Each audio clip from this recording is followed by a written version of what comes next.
We take the conversation now to Zambia, where a teenage boy has so far spent 4 weeks at home after being denied admission into a government school for having dreadlocks. 13-year-old Chisanga Mubanga had reported to join Kasama Boys School, a secondary school in the northern province, but administrators told him to cut his hair first, an order that his father, a Rastafarian, refused to comply with. The boy's father, Nathan Mubanga, said that his son attended a private school in his lower grades and did not face any demand to cut his dreadlocks. But this changed when he wanted to join a government institution. Now, while backing the decision, the Minister of Education Permanent Secretary Joel Kamoko stated that dreadlocks are not an accepted hairstyle in any government school in Zambia. He added that a learner in a school is expected to conform to the prescribed school rules that include being clean and keeping hair short or shaven for boys and smart for both boys and girls. Meanwhile, MAIKO ZULU, who's a human rights defender and a Rastafarian, as it's called, has complained about the treatment of Chisanga Mubanga, saying that there is no law in Zambia that requires children with dreadlocks to cut their hair as a condition for school admission. Now, let's bring in human rights defender MAIKO ZULU, who joins us live from Zambia this morning. Good morning. Thanks for joining us, MAIKO ZULU. Good morning, comrades. I'm about to be on the program. All right, so this is a little confusing, maybe even sad to even talk about, but let's understand what the law says, concerning dreadlocks in public schools in Zambia. Is there any law, a particular law that bans, carrying dreadlocks in schools in Zambia? Well, first of all, I think it must be made clear, comrades, that under the Zambian law today, there is no explicit law that bars dreadlocks in government schools. And it's unfortunate, that the Permanent Secretary of Education, Kamoko, has is sort of misleading the nation in saying the law does not allow dreadlocks. And as far as we are concerned, each school has its rules. And in this case, the school that denied Chisanga Mubanga a place in secondary school, Kasama Boys Secondary School, has its rules stipulated. And amongst those rules, there is no rule that stipulates that dreadlocks are barred from government schools. So this is a situation that is very unfortunate. And to us as Rastafarians, we look at it as an infringement on our religious right, because Chisanga is not a fashion dread. Chisanga is a Rastafarian. And so denying him a place in a government school is the right of the boy. All right, let's talk about, what this means, the religious perspective. You've talked about them denying him admission to the school, meaning that his right to freedom of religion is being infringed upon. So share with us, more information. We gathered that number 6, chapter 5 vow of the Nazarite says that they must never cut their hair throughout the time of their vow, for they are holy and set apart unto the Lord.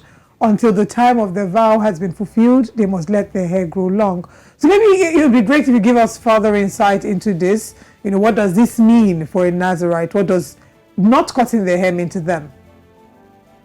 Or rather, yes, to you? You're right. We as Rastafarians follow the Nazarite law, and we do not cut our hair, and that is our religious requirement. We do not shave our beard, we do not cut our hair. And to us, that is a covenant between man and the Creator. And so infringing on that right is basically denying us our right to religion. And also, what is interesting is that Zambia is a signatory to the United Nations laws.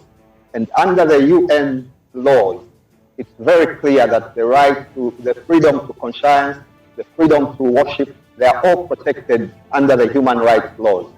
So it's very strange because for some of us, my own daughter went to a government school in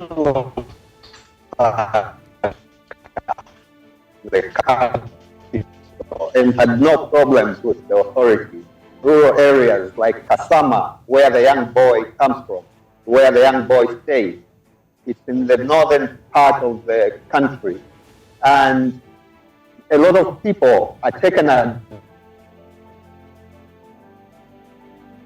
Right, we seem to be having a little connection issues with MAIKO ZULU. The conversation, of course, is about a young boy in Zambia who has been stopped from going to school for failure to cut his hair. Of course, he's a Rastafarian, as it's popularly called, and so the conversation, of course, is centered around what the law says, the education laws, and of course the laws for going to school in Zambia. Do they stop anyone from going to school if you do not have a clean or a low cut hair?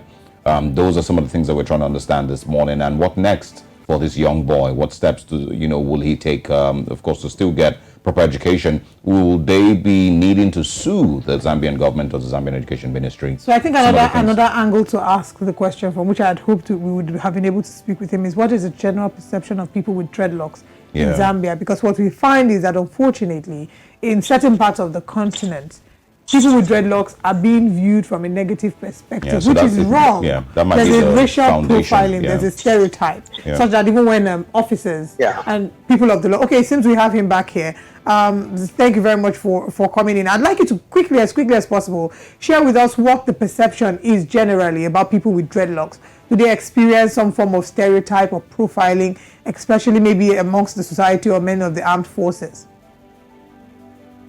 There is a lot of discrimination of people with dreadlocks in Zambia.